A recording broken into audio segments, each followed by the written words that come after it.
Me llamo Cecilia Borrás, soy la presidenta fundadora de la única entidad, bueno, ahora ya la primera entidad de personas que hemos perdido a alguien por suicidio. Nos llamamos supervivientes, por lo tanto llevamos más de 5 años de trabajo en el tema del duelo por suicidio, y un poco la intención es hablar sobre este tema que incluso es tabú, no tanto la muerte como el proceso que conlleva este tipo de muerte en nuestra sociedad.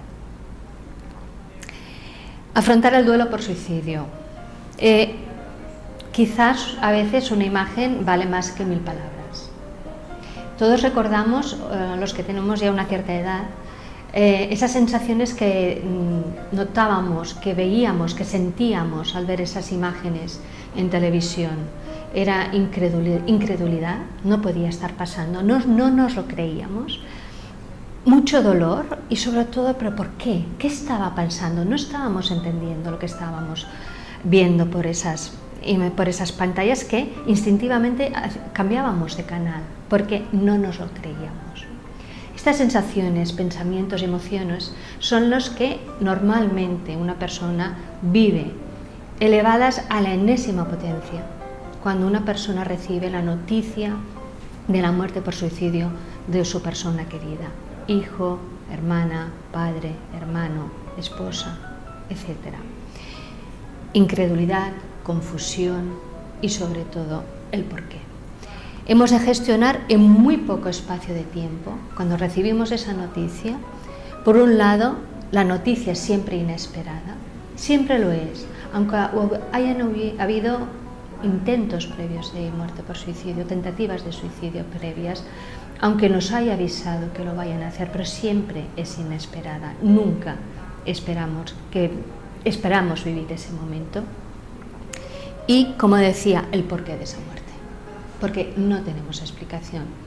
Cualquier persona me dirá, bueno, ante cualquier muerte trágica, inesperada, como puede ser una muerte pues, por accidente de tráfico, que también es inesperada y es trágica, también se debe de gestionar estos dos hechos. Sí, pero hay una diferencia muy importante en el inicio del duelo por suicidio, y es este porqué. A diferencia de otras muertes traumáticas, nunca sabremos realmente por qué lo hicieron. En los accidentes, en tragedias, accidentes de tráfico, incluso muertes súbitas, siempre vamos a buscar la causa de esa muerte. O incluso el juez abrirá las diligencias para establecer las causas que motivaron la tragedia aérea, el tren, etc., o el accidente de tráfico. En el suicidio, nunca. Y por otro lado, tras ese porqué, nunca vamos a sentir la solidaridad del dolor. La gente les cuesta mucho acercarnos, que se nos acerque la gente, les cuesta terrible, no saben qué decirnos, y con ello incrementa nuestra soledad ante lo que hemos vivido. La OMS ya lo reconoce, que cada suicidio supone una devastación emocional, social y económica en numerosos familiares y amigos. En casi 1000 personas que han pasado por nuestra entidad hemos sido testigos de esta devastación. El duelo.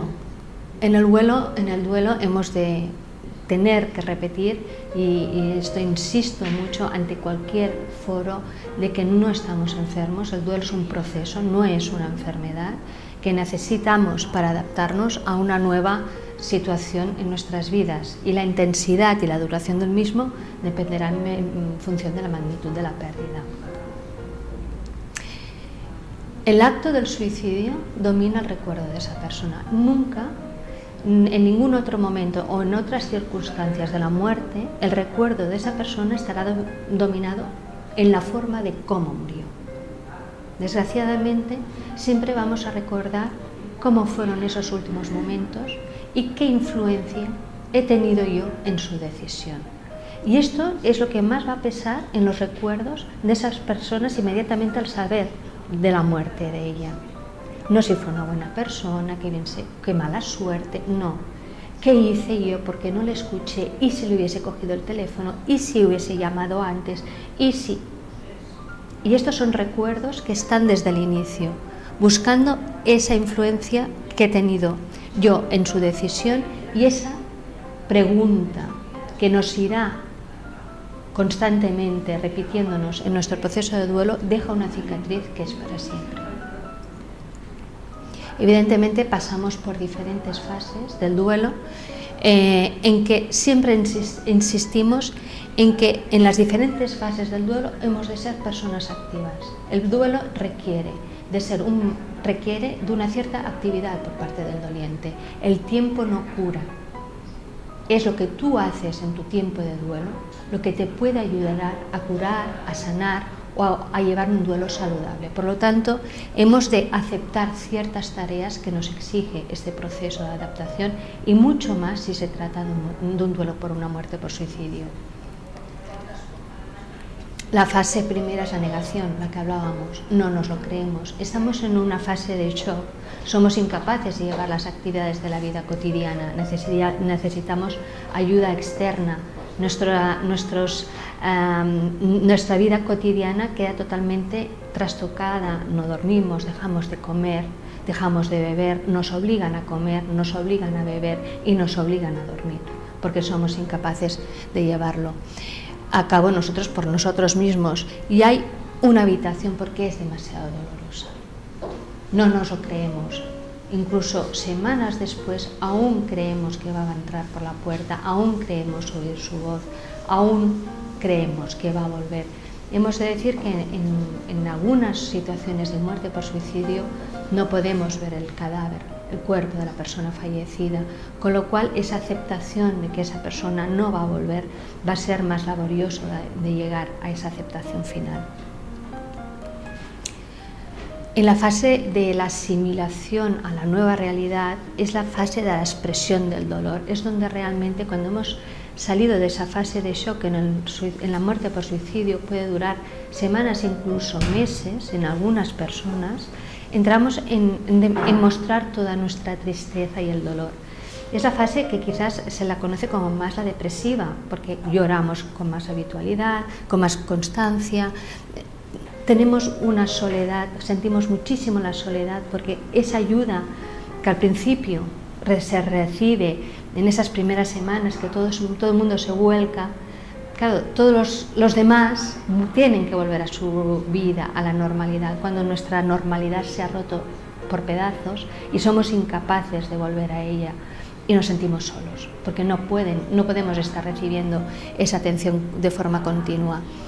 Empiezan a haber los primeros problemas físicos, como por ejemplo es un duelo cuya rumiación, cuyo trabajo de pensamiento y cognitivo es muy importante y tiene un peso específico durante todo el proceso, y esto hace que los dolientes, los supervivientes, tengamos muchísimas contracturas por esa expresión de estar constantemente cavilando por qué lo hice y cómo fue y por qué no le dije y que te arrepientes de... Son pensamientos que están constantemente ahí. Y es otra fase que yo le digo que me gusta nombrarla como el del afrontamiento social. Es una fase en la que podemos estar hablando meses después, tienes que tomar un poco la normalidad de tu vida, y esa normalidad a veces es tan simple como el tener que ir a comprar tú solo o sola a un centro comercial, el encontrarte a un vecino que se ha enterado en esos momentos, y ese afrontamiento social es terriblemente duro porque tú todavía no puedes asimilar estás en un proceso de asimilar y no puedes estar muchas veces preparada para poder hablar o confiar de lo que ha ocurrido con según qué gente, y es una fase que en la muerte por suicidio se hace realmente muy dura para muchos supervivientes. El profesor Rocamora resumió en 5 preguntas que creo que son muy certeras sobre 5 preguntas que resumen muy bien los sentimientos, el proceso de un duelo por suicidio. La primera es: ¿por qué me has hecho esto? Es un sentimiento de abandono. No hemos de olvidar que la muerte por suicidio es una decisión unilateral, que evidentemente no vamos a compartir esa decisión, pero no hemos de olvidar que fue esa persona, fue su decisión, evidentemente no fue tomada desde la libertad, y fue en un momento en cuya racionalidad o forma de pensar no estaba conectada con una normalidad y una realidad. Estaba probablemente con una mente en un momento de trastorno, que no sabremos nunca cuál fue. Pero este sentimiento de abandono es muy pronunciado. ¿En quién? En los hijos, en que ha fallecido uno de sus progenitores, y en la pareja. Si el que ha fallecido es algún cónyuge, en este sentimiento de abandono, viudos o viudas que se quedan solos al cuidado, al cargo de sus hijos, y que hay esa pregunta de decir, pero ¿por qué me has hecho esto? Cuando había un proyecto en común. No podemos decir que ha sido una mala suerte, no podemos decir que decirlo esto a un proceso de cáncer, ¿no? Que se ha llevado a esa persona. No, fue su decisión, y eso es lo que más nos rompe los esquemas de nuestra comprensión hacia la mente humana. El cómo podía haberlo evitado, la culpa. Esa es la pregunta que estamos dándole muchísimas vueltas, meses, incluso años.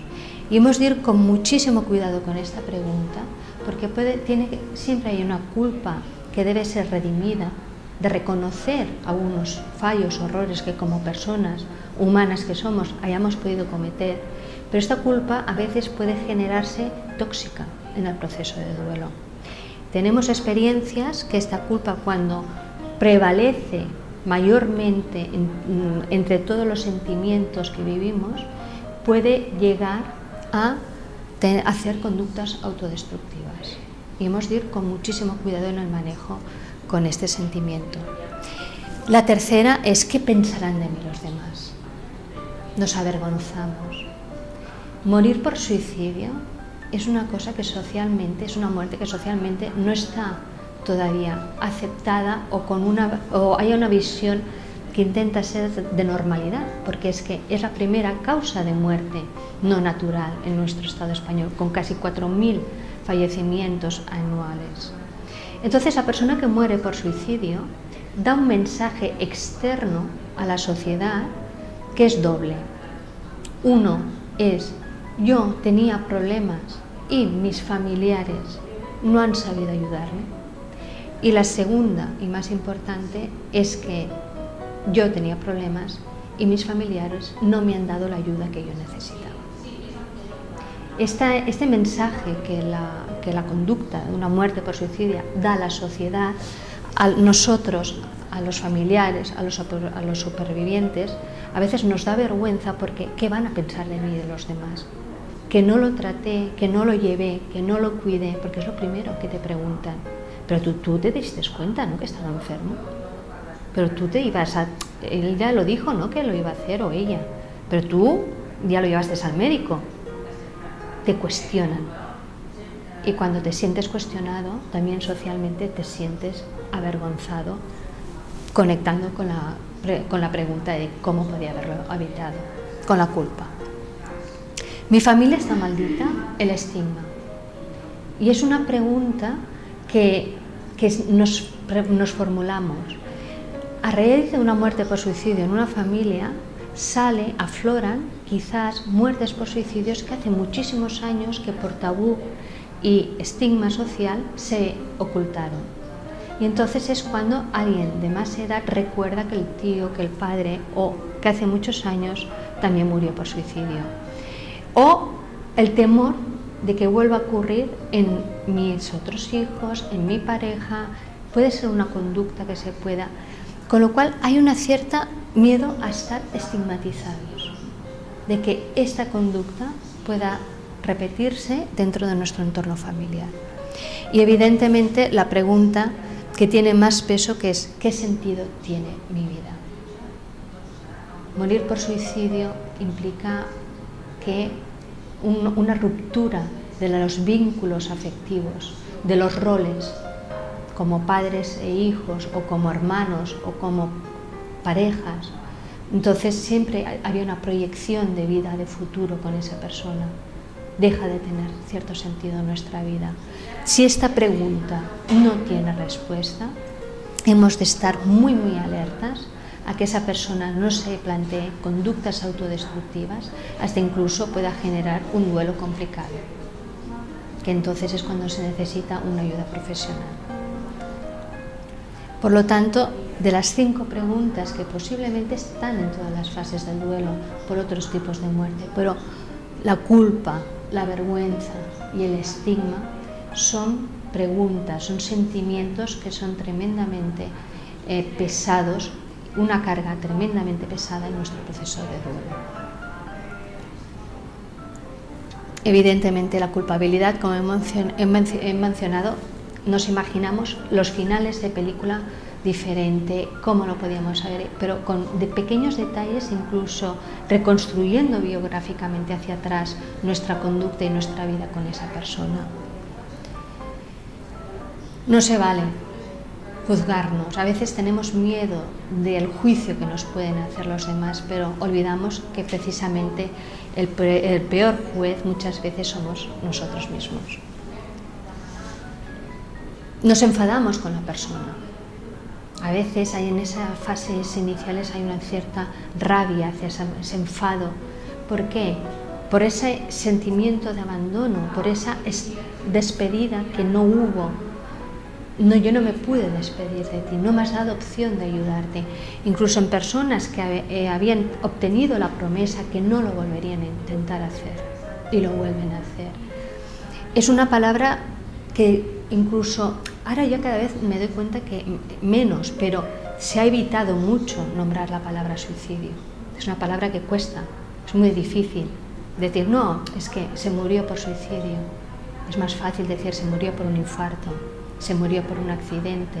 Hay como una empatía más en ese proceso. Morir por suicidio todavía es una muerte que socialmente está considerada como una forma de morir proscrita, marginal, que nunca nos va a pasar, pero es una muerte normal, que pasa en familias normales y que no necesitamos tener en nuestro imaginario colectivo a esa persona completamente desestructurada. No, puede pasar, está pasando en jóvenes de 12, 15, 19 años que están estudiando, que tienen una vida normal, o en personas de más edad que tienen una vida normal. Evidentemente, el proceso de duelo nos debe llevar a una reconstrucción de nuestra vida, y es cuando hay una reconstrucción, hay como nos notamos diferentes porque damos prioridad a unas nuevas creencias y valores. ¿Cómo sabemos que llegamos a este punto de reconstrucción? Esto no quiere decir que no esté dejando de llorar. Estoy dejando de llorar, pero mis pensamientos ya van con una proactividad a ¿qué será ahora de mi vida o qué puedo hacer yo ahora? Son preguntas que van dirigidas a la acción. Cuando yo me estoy planteando qué puedo hacer, puedo ayudar a otras personas que están pasando por lo mismo, puedo ayudar en que siempre me había hecho ilusión a ser miembro de una ONG, etc. Estás como reestructurando un poco tus objetivos de vida, porque ya hay una conciencia absoluta del no retorno. Es la aceptación psicológica que esa persona ha fallecido, no volverá, que has pasado por el trabajo personal de darte respuestas, si las había, a todas esas preguntas que te generaban esos sentimientos, y que podemos seguir con la vida. Y en general, cuando nos damos cuenta que podemos hacer nuevas cosas, conviviendo con nuestra pérdida, mejoramos paulatinamente nuestro funcionamiento. Es decir, somos capaces de empezar a leer un libro, no muy gordito, sencillito, no perdemos tanto la concentración. Queremos otra vez estar al lado de amigos que antes habíamos evitado, porque necesitamos una intimidad para nuestro dolor, porque siempre pensamos y sentimos que nadie nos entiende en nuestro dolor, etc. Y evidentemente hemos de volver a la vida integrando la vida, no huyendo. Antes era, más vale que lo olvides, has de rehacer tu vida, olvida a esa persona, pertenece a otro mundo, tú estás en el mundo de los vivos. No, se trata de que tú puedas vivir tu vida con el recuerdo de la vida de esa persona, no de la forma en que murió. Y esa es la diferencia y el trabajo que nos ha de llevar cuando estamos acompañando en el duelo. a hacer más presente el recuerdo de la vida de esa persona, no cómo murió. Evidentemente es un proceso, es un camino personal. Aquí influirá muchísimo el entorno social y familiar de la persona y cómo es la persona en sí misma, cómo se ha afrontado o sus estrategias de personalidad, de cómo se afronta a situaciones de pérdidas, cómo han vivido otras pérdidas, va a influir muchísimo. Y no hay timings, no hay tiempos. Nos preguntan, ¿pero esto cuánto dura? Dura lo que se necesite durar. Está demostrado científicamente que el duelo por suicidio es de los más largos y más difícil manejo, con lo cual no vale que a los 6 meses o a cada año, bueno, pues ya estaré mejor. No, igual estás un poquito mejor o igual hasta incluso te puedes sentir que estás peor. Y para eso tienes que estar muy abierto a estar viviendo tu día a día y conocer un poco tu proceso. Y de lo que realmente se necesita es hablar. Es lo que más cura, hablar. Hablar, escuchar sin juzgar a la persona que se ha ido, por qué lo ha hecho, y sin juzgar evidentemente todo lo que estamos diciendo y sintiendo. Muchas veces cuando hay la buena voluntad de familiares o amigos con los que intentas hablar, generalmente es muy doloroso lo que estás diciendo y siempre te acaban cortando, no digas eso, o no llores, no digas eso. Es que lo necesita decir y hemos de dar el espacio para que lo diga, porque son preguntas, insisto, que nos dan pensamientos y sentimientos terriblemente complejos. Y bueno, la asociación después del suicidio, Asociación de Supervivientes, es la primera asociación que se presentó en el 2012. Es una asociación que está formada por supervivientes y para supervivientes. Consideramos supervivientes a todas las personas que les afecta para siempre la acción o la muerte por suicidio de otra persona. Son familiares, amigos, compañeros de trabajo. Nos han venido parentescos, pero también no nos hemos de olvidar que si hemos tenido un compañero de trabajo durante muchos años, esa persona va a ser un superviviente también. Ofrecemos grupos de apoyo, información, formación, charlas. Estamos cerrando memoria, pero podemos decir que hemos atendido a más de 1000 supervivientes, a nivel personal, tanto comunicándonos con ellos por correo electrónico, por la distancia, por llamadas de soporte, haciendo acogidos presenciales, unos grupos de apoyo. Es muchísimas personas para una asociación que lleva tan poco tiempo y que somos tan poquitos. Tenemos una página web donde intentamos transmitir un poco nuestras vivencias, el blog de Duelia, donde Carlas pues escribe específicamente sobre el duelo por suicidio. Tenemos una página de Facebook, fue la primera página de Facebook que hablaba directamente de nuestro proceso de duelo. Somos más de 2000 personas ya las que están siguiéndonos en muy poco tiempo. Y me gustaría acabar con una frase de Edwin Sneyman, que es el padre de la suicidología moderna, en donde dice que la persona que se suicida deposita todos sus secretos en el corazón del superviviente. Le sentencia a afrontar muchos sentimientos negativos y es más, a obsesionarse con pensamientos relacionados con su papel, real o posible, a la hora de haber precipitado el acto suicida o de haber fracasado en evitarlo. Y esta es una carga muy pesada. Realmente os lo aseguro que lo es, terriblemente pesada. Y esto es con lo que nos encontramos en el día a día en nuestra asociación. Y ante esa carga pesada tenemos un mantra que no dejamos de repetir, que es que cuando ya no somos capaces de cambiar una situación, nos encontramos ante el desafío de cambiarnos a nosotros mismos. Y hemos de aceptar como un mantra esta frase de Viktor Frankl. Muchísimas gracias por vuestra atención.